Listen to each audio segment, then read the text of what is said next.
नमस्कार, आप देख रहे हैं हमारा खास कार्यक्रम झरोखा। प्रदेश में कैंसर से पीड़ित मरीजों को बेहतर इलाज मिले, इसके लिए अंबाला में अटल कैंसर केयर सेंटर का निर्माण किया गया, जिससे लोगों को प्रदेश में ही समुचित इलाज मिल सके। अंबाला छावनी के नागरिक अस्पताल में करीब 72 करोड़ 11 लाख रुपए की लागत से अटल कैंसर केयर सेंटर स्थापित किया गया, जिसका उद्घाटन मुख्यमंत्री मनोहर लाल ने किया।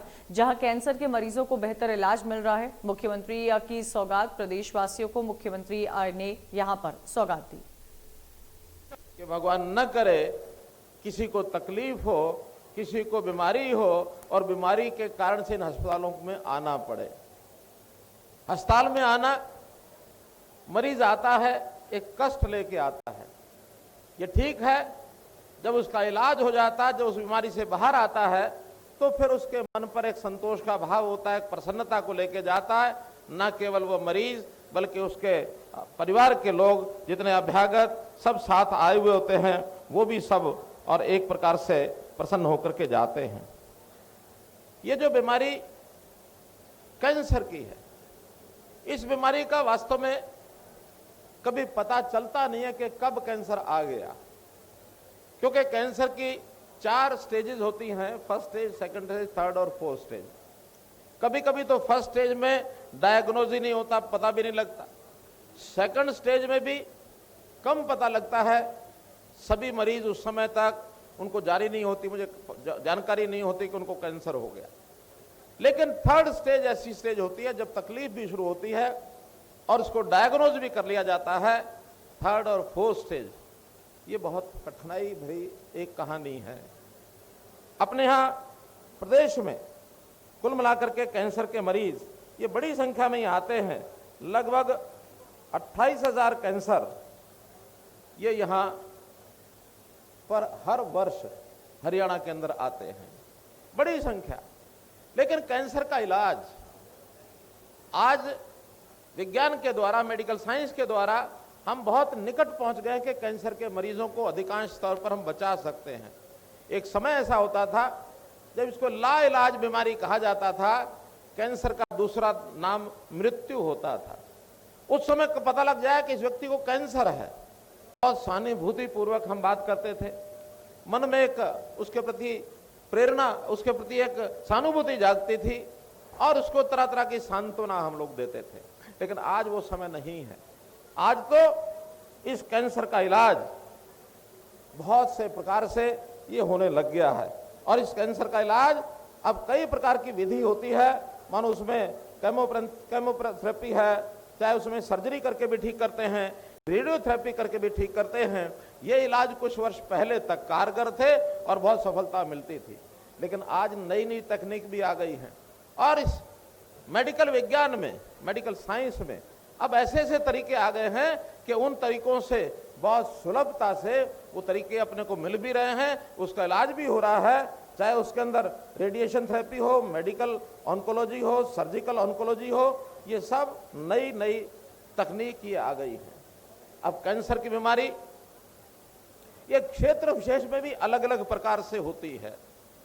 अभी तक पंजाब का कुछ क्षेत्र ऐसा ध्यान में आया कि उसमें कैंसर बहुत होता था। बठिंडा का वो इलाका जहां से कैंसर के रोगी इलाज के लिए पुरातन जो हमारा परंपरागत तरीके इलाज के कुछ बने हुए हैं, बीकानेर में कुछ वैद्य, कुछ डॉक्टर वहां रहते थे और वहां वो इलाज कराने के लिए जाते हैं। और एक विषय की जानकारी आपको है कि नहीं है कि एक ट्रेन चलती है सुबह, शाम को वापस आती है बठिंडा से बीकानेर। उसका नाम बठिंडा बीकानेर नहीं है, उसका नाम लोगों ने रख दिया कैंसर ट्रेन, क्यों उसमें 80-90% लोग इलाज के लिए, कैंसर के लिए वहां जाते हैं, शाम को वहां से वापस लौटते हैं। लेकिन अब धीरे धीरे इलाज के नाते हमारे भारत सरकार ने बहुत बड़ा बीड़ा उठाया है कि कैंसर का किस प्रकार से इलाज संभव किया जाए। अपने यहाँ झज्जर जिले के अंदर बाड़सा स्थान है, उस बाड़सा स्थान में एम्स, कैंसर का एम्स ये बना है, वो भी हमारे इस अपने पिछले 5 साल के कार्यकाल में बना है। 1000 बिस्तर का वो कैंसर का जो हॉस्पिटल है कैंसर के इलाज का, वो वहां बना है। 1000 लोगों के ठहरने की वहां व्यवस्था भी है। अगर हरियाणा में कोई बढ़िया से बढ़िया कैंसर के इलाज का हॉस्पिटल अगर मैं कह सकता हूं तो उसके लिए आज ये जो अपना अंबाला का कैंसर अटल कैंसर केयर जो सेंटर बना है, ये एक सबसे आधुनिक सेंटर ये बना है। और मैं समझता हूं न केवल अंबाला के लोग इससे लाभान्वित होंगे बल्कि आसपास के प्रदेश, क्यों कैंसर का जैसे मैंने बताया भटिंडा, अपने यहाँ हरियाणा में भी सिरसा जिला, फतेहाबाद जिला, नरवाना यानी जींद जिला, कैथल जिला, उसके बाद अंबाला जिला, ये जो बेल्ट है जिसको हम घग्गर बेल्ट कहते हैं, ये घग्गर बेल्ट में यानी मरीजों की कैंसर की संख्या आम जो औसतन है बाकी जगह से अपेक्षा ज्यादा है। अब यहाँ का कोई मरीज कैंसर का हो उसको हम कैसे बचा सकते हैं, आधुनिक मशीनें ये लगाई गई हैं और इन आधुनिक मशीनों में अभी आगे भी किसी प्रकार की जरूरत होगी तो हम इसको और भी आगे बढ़ाने के लिए तैयार हैं। मैंने अभी डॉक्टर से पूछा तो डॉक्टर्स ने कहा कि 2 मशीनें ये हमारी और एक साथ में भवन है उसके अंदर लगे तो अच्छा होगा। वो 2 मशीनें हैं, एक है पॉजिटिव एमिशन टोमोग्राफी यानी पीईटी पैट जिसको बोलते हैं, और दूसरा है single photon emission computed tomography अर्थात स्पेक्ट जिसको बोलते हैं। दोनों ये मशीनें हमने मंजूर कर दी हैं। इसके ऊपर 34 करोड़ रुपए का खर्चा आएगा। आधुनिकतम मशीनें ये लगने वाली हैं। इस प्रकार की कुछ मशीनें तो ऐसी हैं जो पीजीआई रोहतक में भी हम नहीं लगा पाए हैं, लेकिन ऐसे बढ़िया से बढ़िया इलाज के लिए लोग बाग आसपास प्रदेशों से आए, अंबाला जिले के हों, चंडीगढ़ के हों, कहीं के हों, आखिर बीमारी जब होती है तो उसकी कोई सीमा नहीं होती कि किस सीमा का आदमी वहां आएगा किसका नहीं आएगा। स्वास्थ्य सबका अच्छा होना चाहिए, ऐसा हम मानते हैं। हम हमेशा कहते भी हैं कि संतु निरामया भवन्तु सर्वे भवन्तु सुखिना सर्वे संतु निरामया, अर्थात सबको सुख मिले, सबकी काया जो है वो निरोगी हो। ये हमारे यहाँ इस प्रकार का एक विचार ये अपने यहाँ चलता है, इसलिए उसकी कोई सीमा नहीं हो सकती। एक विषय और भी कि इस हॉस्पिटल के साथ जैसे हर रोगी के साथ कोई ना कोई उसका सहायक आता है, अटेंडेंट आता है, अटेंडेंट्स के रहने की जगह अभी यहाँ नहीं बनी है। मैंने विज साहब को कहा कि तुरंत आप जमीन का प्रबंध करिए, 100 लोगों का एक अटेंडेंट का जो हॉस्टल है वो भी एक यहाँ बनाएंगे ताकि अटेंडेंट्स आए वो रुक सकें।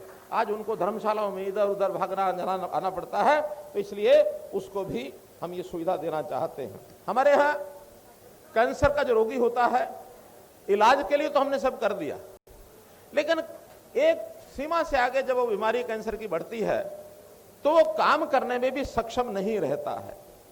तो मैंने विचार किया है कि जैसे हम ओल्ड एज पेंशन देते हैं, ऐसे जो स्टेज 3 और स्टेज 4 के जो कैंसर पेशेंट होंगे उनको भी हम 2500 रुपया महीना उसी प्रकार की पेंशन देंगे।